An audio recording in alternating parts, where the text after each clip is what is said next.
I never imagined my own parents would someday place a weathered college suitcase at my feet while I stood barefoot in their kitchen, but there I was, spatula frozen mid-flip as my father's words hung in the morning air. You have 10 minutes to pack and leave. The pancake batter sizzled, forgotten on the stovetop.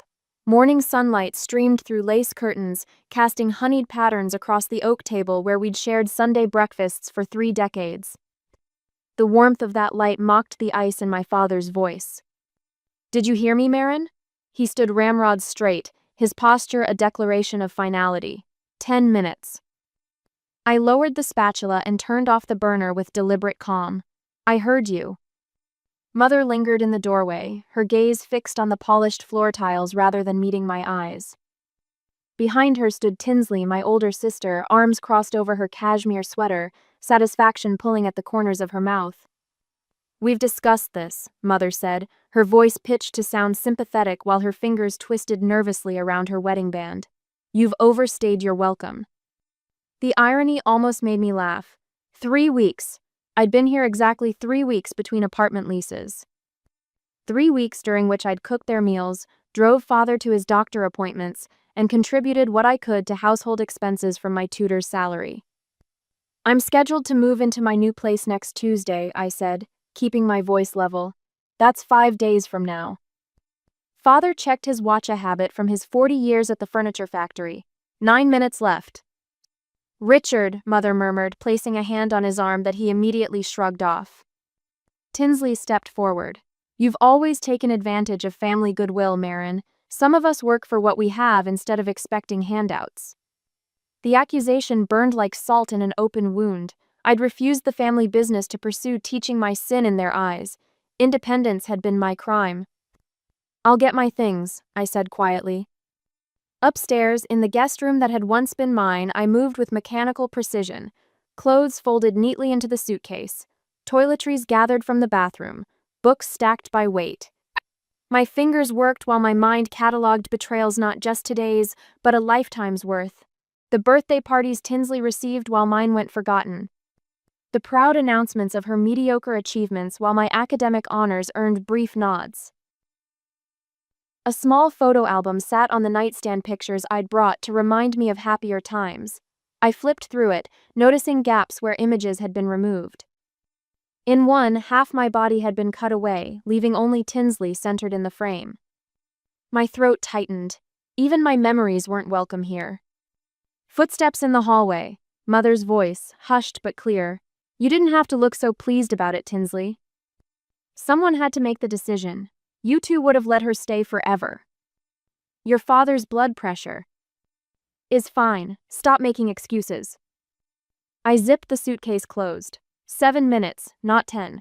I'd give them back the time they were so eager to reclaim. Downstairs, the pancake batter had hardened in the pan. Father stood by the front door, Mother hovering nearby. Tinsley had disappeared, probably to call Ramona with the news. I've left the grocery money on the counter, I said, placing my house key beside it. And there's a beef stew in the refrigerator for tonight. Mother's lips parted, then closed. Father just nodded toward the door. 10 steps down the front walkway, the winter air bit through my thin sweater. I hadn't thought to grab my Khotan oversight that suddenly seemed like the perfect metaphor for my relationship with these people. Always leaving unprepared, always vulnerable to their cold. At the bus stop, I sat alone on the metal bench, suitcase between my feet. Winston-Salem moved around Meckers with fogged windows, people hurrying to work, a mail carrier who nodded as he passed. Normal life continued while mine fractured. My phone buzzed in my pocket. A notification.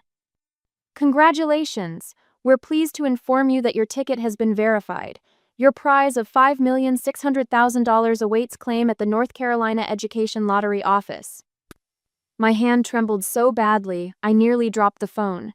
The ticket I'd bought on a whim after tutoring night. The numbers I'd played: Grandfather Everett's birthday, the year he founded the furniture company, the address of his first workshop. The timing struck me as both hilarious and devastating. I looked back at the house where smoke still curled from the chimney, then down at the message that promised freedom. Some decisions require careful thought. This one didn't. Later that day, the Brookstone Inn welcomed me without questions, only a discreet nod from the clerk as he processed my credit card and slid an antique brass key across polished mahogany. The contrast between my worn college suitcase and the elegant surroundings struck me as darkly humorous. Room 412, Miss Whitlow. Corner suite with mountain views. I nodded my thanks, throat still too tight for unnecessary words. The elevator carried me upward in gilded silence while my phone burned in my pocket, the lottery notification a secret flame against my hip. The suite opened to reveal damask curtains framing winter blue mountains, a 4-poster bed, and a writing desk that would have pleased Grandfather Everett. I placed my suitcase on the luggage stand and sat at the desk, spreading the lottery ticket and my phone before me like strange tarot cards. Verify identity, I whispered, following the lottery app's instructions with methodical precision. The confirmation appeared moments later, $5,600,000. Not a mistake, not a dream. I called a financial advisor before I called my family. Marin Whitlow, I've recently come into a significant sum and need guidance. My voice surprised me with its steadiness. 2 hours later, I drove west toward Asheville on roads that curved like question marks through winter bare mountains. The financial advisor's words echoed in my head, "Don't tell anyone yet, not until everything's secured." Aunt Lenore's Victorian cottage appeared around a bend, Christmas lights winking from the eaves despite it being early January.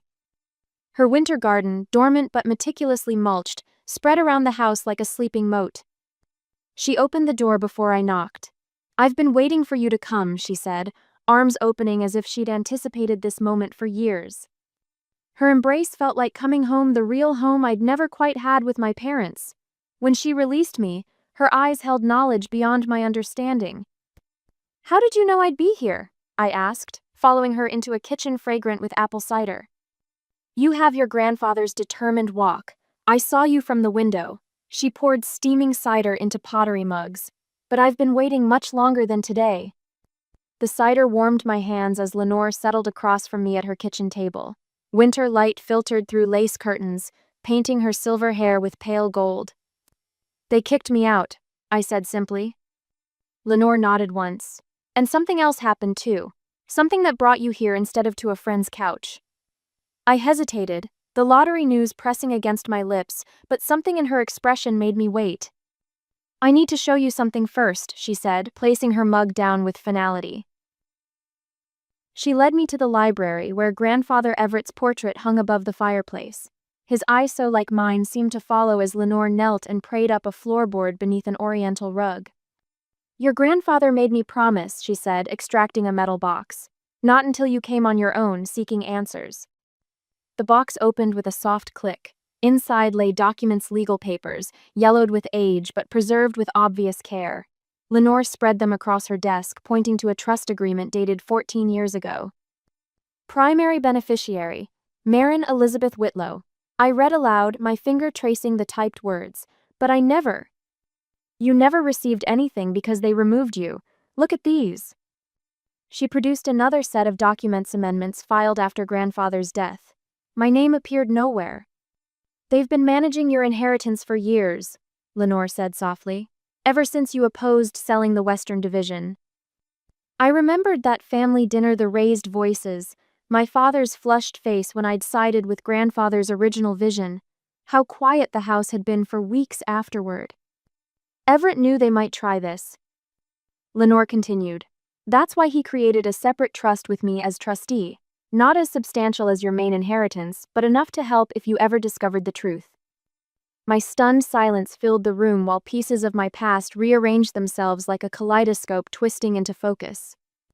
Grandfather's final words from his hospital bed. "You'll always be provided for, little scholar."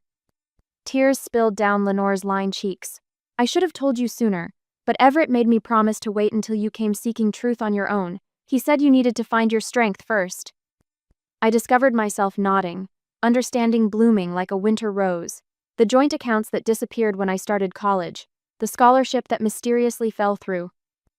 "All of it," Lenore confirmed. "Your father managed the trust with your mother's approval. Tinsley helped with the paperwork."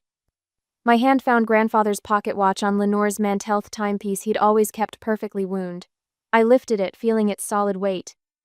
There's more, Lenore said, extracting additional bank statements showing systematic withdrawals spanning years.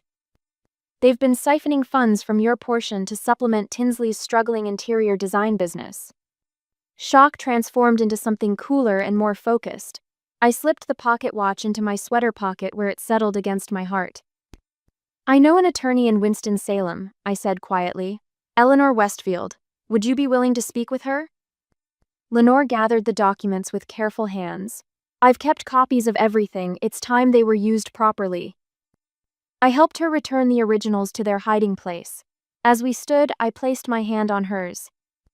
This isn't about revenge, I said, the watch ticking softly in my pocket. It's about justice. Lenore's smile held sadness and pride in equal measure. Everett always said you were the true heir to his spirit, not just his money. Outside, snow began to fall, each flake a promise of transformation. The lottery win now seemed less like random chance, and more like the universe balancing scales long tilted against me. 2 days later, Eleanor Westfield's office smelled of leather-bound books and confidence.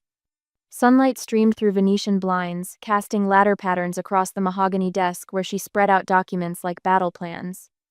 You understand we're not just filing a grievance, Eleanor said, tapping a manicured nail against the trust papers.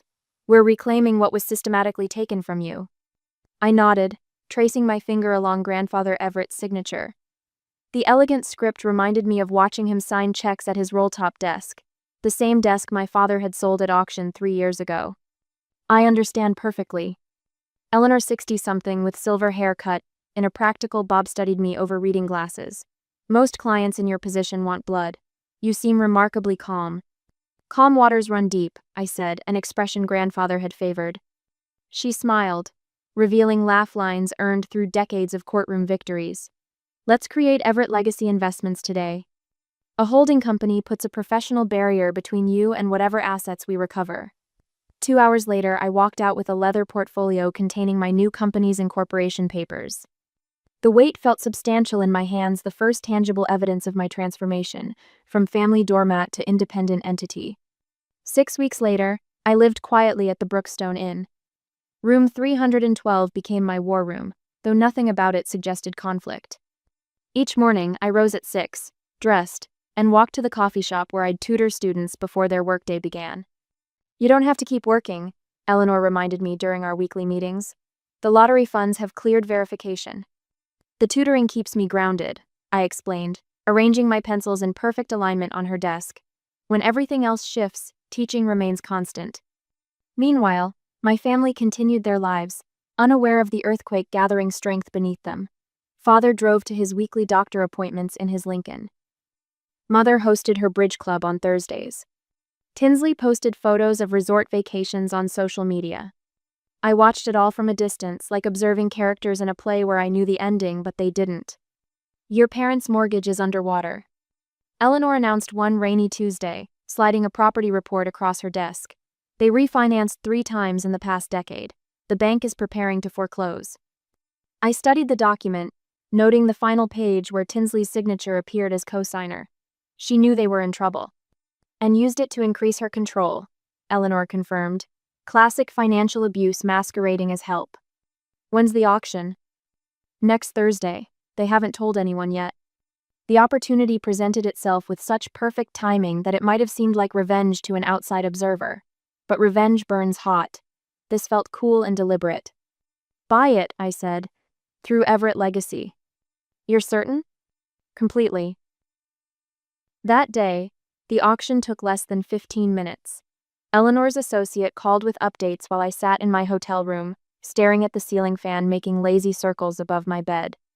Property secured, she reported. All paperwork will be recorded by Friday. I closed my eyes, feeling a strange absence of triumph. Thank you. The deed arrived in a plain manila envelope. Everett Legacy Investments now owned the house where I'd grown up, the house from which I'd been evicted with a weathered suitcase in 10 minutes' notice. The previous owners will need to receive formal notification, Eleanor explained when I visited her office to sign the final documents. Standard procedure allows 30 days to vacate. 30 days, I repeated, rolling the words around like hard candy. Not 10 minutes. Correct, though we could expedite. No, I interrupted. the word clear and crisp in the quiet office. 30 days is fair, more than fair. Eleanor nodded, her expression neutral but her eyes approving. That's very decent of you. It's not about decency, it's about being different from them. That afternoon I met with Dr. Sarah Jennings, the therapist Eleanor had recommended. Her office featured no couch, just 2 comfortable chairs facing each other beside a window overlooking a courtyard where a stone bird bath gathered rainwater. "Tell me why you're here, Marin," she said, her voice warm but not overly sympathetic. "I need to process 38 years of family history without letting it determine my future." She nodded. "That's an excellent starting point." Over the next hour, I outlined the skeletal facts of my situation: the eviction, the lottery win, Aunt Lenore's revelations about my inheritance, and the house purchase. I spoke as if describing someone else's life, maintaining the distance that had protected me for weeks. "You've been remarkably strategic," Dr. Jennings noted, "but strategy alone doesn't heal wounds." "I'm not interested in healing family relationships. They're beyond repair." "I meant your wounds," she clarified. "The hurt child who still lives inside you." The statement landed with surprising weight. I looked away, watching a cardinal splash in the bird bath, its red feathers vivid against gray stone. "That child survived," I said finally. "That's enough." "Is it?" The question followed me back to Brookstone, where I found Eleanor waiting in the lobby, a FedEx envelope in hand. "It's done," she said, passing me the delivery confirmation. "The eviction notice has been properly served." Through the lobby windows, I could see the historic courthouse across the street, its columns standing firm against the darkening sky. A clock tower chimed 5 times, the sound muffled by distance and glass. "How did they receive it?" I asked, though I'd promised myself I wouldn't. Eleanor's expression softened slightly. "Your father took it without comment. Your mother wasn't present. Your sister Tinsley arrived as our courier was leaving." I nodded, tucking the confirmation into my purse. "And now we wait." "And now we wait," Eleanor agreed. "The next move is theirs." That night, I stood at my hotel window, watching the streetlights flicker on one by one. Somewhere across town, my family was reading legal language that mirrored what they'd said to me that morning in their kitchen. "You have 30 days to vacate." The difference was paperwork, attorneys, and the weight of law rather than family obligation. The difference was fairness rather than cruelty. The difference was everything. I touched Grandfather Everett's watch, its steady ticking, a reminder that time moves in only one direction: forward. On the reception day, the Winston-Salem Heritage Foundation Gala glittered under crystal chandeliers, a sea of wealth and tradition flowing through the ballroom. I adjusted the simple silver bracelet at my wrist, Grandfather Everett's last gift, and stepped through the double doors alone. Conversations sputtered and stalled around me. A woman in pearls turned mid-sentence, her champagne flute halting inches from her lips. Another whispered behind her hand to her companion, eyes darting toward me then away. The ripple effect of my arrival satisfied something primal within me. "Is that Marin Whitlow?" someone murmured as I passed. I wore a slate blue gown, elegant but understated, and carried myself with the quiet confidence of someone who no longer required approval. These weeks had transformed me from the barefoot woman clutching a college suitcase to someone who owned the air she breathed. Across the room, my sister Ramona froze, an oyster fork suspended between plate and mouth. Her husband tapped her arm, his whisper urgent as her complexion blanched.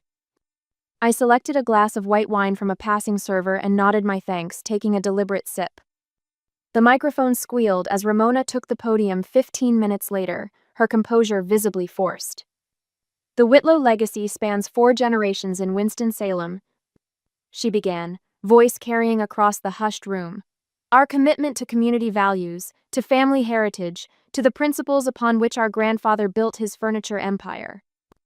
I stood alone near a marble column, watching her carefully exclude me from every plural pronoun, every family reference. Mother sat at the front table, back rigid, gaze fixed on Ramona rather than risk meeting my eyes. Father would have been there too, had his heart allowed it. And so, the Whitlow Family Foundation proudly announces a $50,000 endowment to the Historical Preservation Committee, Ramona concluded to polite applause.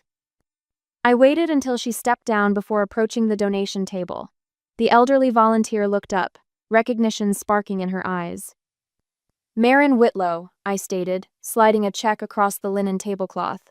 $100,000 to the Family Reconciliation Project. Her eyes widened at the figure. Would you like to announce this donation, Miss Whitlow? No need, I smiled. The money speaks clearly enough. The orchestra began a new selection, the opening notes of Moonlight Serenade. My throat tightened. Grandfather had danced with me to this song at my college graduation party, his last summer alive. Without conscious decision, I moved toward the dance floor. Couples parted as I walked to the center alone. I closed my eyes and began to move, one hand positioned as if holding an invisible partner's, the other curved around empty air. What is she doing? Ramona's voice carried from nearby, sharp with alarm. I continued, each step precise, each turn graceful. The weight of stairs pressed against my skin, but I kept dancing, claiming the space that had always been denied me. A warm hand touched my shoulder. An older gentleman with kind eyes stepped into frame. May I join you? Everett would never forgive me if I let his favorite granddaughter dance alone. Mr. Holloway, grandfather's business partner. I nodded, allowing him to take the lead. He always said you had his spine, Mr. Holloway murmured. Your grandfather would be proud of you tonight. The music faded. I thanked him with a smile and headed toward the ladies' room, needing a moment alone. Tinsley appeared in the hallway, blocking my path, her fingers clenched around a clutch purse. What do you think you're doing? She hissed, the color high in her cheeks. I regarded her calmly. Dancing. What are you doing, Tinsley? Her eyes narrowed. You think you're so clever. The eviction notice? Really, Marin? Something flashed in my eye, a satisfaction, perhaps. I hadn't intended for her to connect the dots so quickly, but watching her squirm provided unexpected pleasure. 30 days is generous, I replied. I only got 10 minutes. Tinsley stepped closer. You have no right. I have every right. My voice remained level. It's my house now. Her mouth opened, confusion replacing anger. What are you talking about? I walked past her without answering, the scent of her expensive perfume fading as I moved away. Behind me, urgent whispers erupted. By the dessert table, Mother accepted her coat from an attendant, leaving early. Ramona huddled in a corner, phone pressed to her ear, face contorted with panic. I savored one last look at the ballroom, at the family that had discarded me. Then I walked out the double doors into the cool night air, the first stars emerging overhead. The confrontation I'd dreaded for weeks had happened without a single raised voice. Sometimes the most devastating battles are fought in silence. Next week, the oak paneling of the Winston-Salem courthouse absorbed sound like a sponge, leaving only the whisper of papers and the occasional throat clearing to punctuate the silence. I sat beside Eleanor at the plaintiff's table, my spine straight against the hard wooden chair, watching sunlight filter through tall windows and create golden rectangles on the floor. Ready? Eleanor asked, arranging documents in precise stacks before her. I nodded, my fingers brushing against grandfather's pocket watch in my jacket pocket. The cool metal against my skin anchored me to reality as the courtroom doors opened. My family entered like actors taking stage positions. Father first, jacket buttoned despite his expanded waistline, face flushed with either anger or exertion. Mother followed, her perfume announcing her presence before she did, pearls gleaming at her throat. Tinsley strode in wearing an expression of put-upon inconvenience, while Ramona lingered several steps behind, creating physical distance that mirrored her growing emotional separation. All rise, called the bailiff. Judge Harriet Tanner entered, her silver hair cropped close to her head, reading glasses perched on her nose. She nodded once before taking her seat, gesturing for the rest of us to do the same. Case number 47,392, Whitlow versus Whitlow Family Trust. Her voice carried without effort. Counsel, your opening statements. Eleanor rose, her navy suit crisp against the weathered wood of the courtroom. Your Honor, this case isn't merely about financial impropriety. It's about calculated betrayal spanning 14 years. From the corner of my eye, I saw Mother shift in her seat. Father remained stone still. We will demonstrate systematic and deliberate misappropriation of Miss Marin Whitlow's rightful inheritance as established by Everett Whitlow's original trust documents. Evidence will show not only financial malfeasance but also deliberate efforts to damage Miss Whitlow's reputation within her family to justify this theft. Across the aisle, the family attorney Bernard Phillips, Father's golf partner for 20 years, leaned over to whisper something. Father shook his head once, sharply. The next hour unfolded with meticulous precision. Eleanor presented bank statements showing regular withdrawals from accounts that should have been mine. She displayed trust documents, the originals from Aunt Lenore's floorboards beside the amended versions filed after grandfather's death. Please note the date stamps, Your Honor. The amendments occurred 3 months after Everett Whitlow's death, not before, as the defendants have claimed. Phillips attempted objections, but each one withered under Judge Tanner's steady gaze and Eleanor's prepared responses. When Aunt Lenore took the stand, her hands trembled, but her voice remained firm. She wore a simple blue dress with a cameo brooch at the collar, grandmother's brooch that Mother had always coveted. Yes, I was present when my father explained his wishes, she said. Marin was to receive 30% of the business holdings and the original family home on Westover Drive. And why didn't you come forward sooner? Eleanor asked. Lenore's eyes found mine. Fear, and shame that fear kept me silent for so long. Objection, Phillips called. Speculation about the deceased's intentions. Your Honor, Eleanor countered, we have written documentation supporting the witness testimony. Overruled, Judge Tanner said. Continue. The recording came next. Mother's voice crystal clear through the courtroom speakers. Of course we removed Marin from the trust. Richard couldn't bear the embarrassment of her refusing the business. The girl chose books over family loyalty. Father's face darkened to crimson. He half rose from his seat. That recording was private. Mr. Whitlow, Judge Tanner warned, control yourself or be removed. My heart hammered against my ribs, but I kept my expression neutral. The watch in my pocket seemed to pulse with each revelation. Tick, tick, tick, counting down to justice. When Eleanor played the second recording, Tinsley laughing about diverting Marin's trust fund to remodel the lake house, my sister's composure cracked. Her manicured fingernails dug into the table edge. This is ridiculous, she snapped. Family money stays with the family who honor commitments. Judge Tanner's gavel struck once. Miss Whitlow, you'll have your turn to speak. For now, remain silent. The family's defense crumbled under the weight of documentation. Phillips attempted to argue about statute of limitations, then about family business discretion, and finally about misunderstandings between generations. Each argument fell flat against the evidence stack. When the judge delivered her ruling, her words cut through the courtroom like winter wind. The court finds in favor of the plaintiff. The Whitlow Family Trust is ordered to make full restitution in the amount of $2,700,000 plus interest accrued. Additionally, a public retraction of defamatory statements must be published in the Winston-Salem Journal within 30 days. Mother gasped. Father's hand came down hard on the table. Ramona simply closed her eyes. Only Tinsley maintained her defiance. This is absurd. She abandoned the family business. Miss Whitlow, Judge Tanner said, looking directly at Tinsley, the court has ruled. Further outbursts will result in contempt charges. As the gavel fell one final time, reporters began slipping from the courtroom to file their stories. I remained seated while Eleanor gathered our documents, watching my family huddle with Phillips in urgent consultation. The television stations want statements, Eleanor murmured. I shook my head. The court transcript speaks for itself.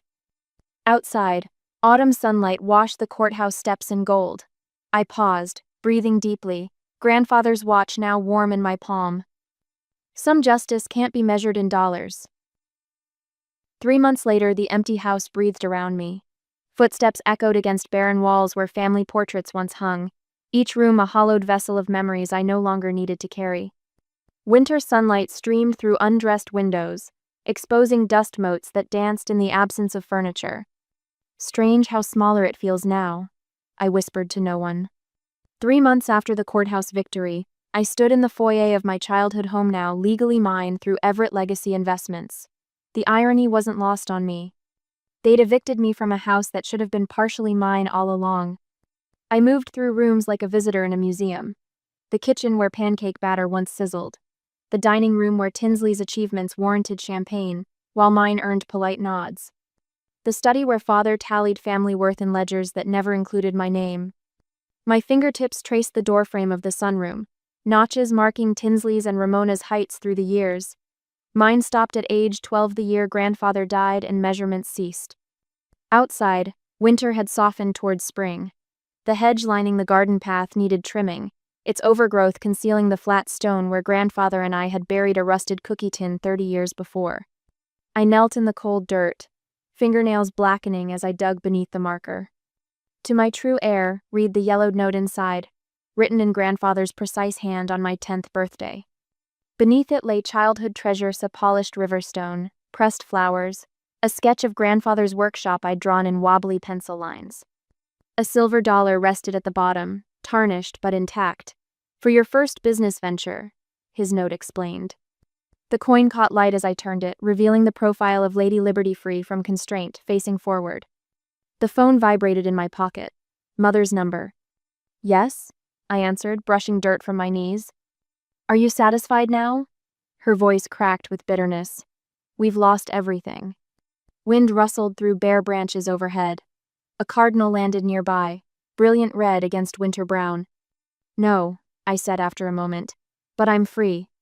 Silence stretched between us, a lifetime of unspoken truths suspended in static. We could have. No, I said again, firmer this time. We couldn't. The call ended with neither goodbye nor resolution. Some conversations were destined to remain unfinished. Inside my car, I placed the time capsule carefully on the passenger seat.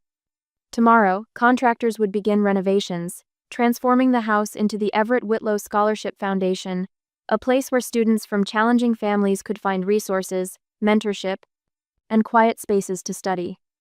My new home waited across Tona Craftsman Cottage with morning light, perfect for reading, and enough garden space for the heirloom seedlings Aunt Lenore had gifted me. Eleanor would join me for dinner tonight to celebrate the foundation's official approval. Dr. Jennings had suggested marking significant milestones with meaningful rituals. At a stoplight, I removed grandfather's pocket watch from my bag. Its familiar weight settled in my palm, the gold case warming to my touch. Inside, beneath the steadily ticking hands, an inscription, "Time reveals truth." The light changed. I drove forward, leaving the old neighborhood behind. That evening, in my garden, I planted the first seedling lavender, grandfather's favorite. The fragrance rose from disturbed soil, both grounding and elevating.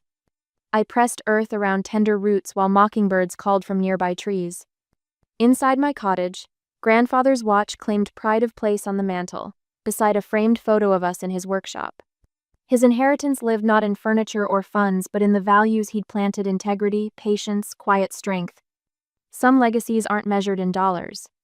Mine would be measured in lives changed, in students who found their voices despite families who never listened, in second chances, cultivated like gardens, in freedom finally claimed,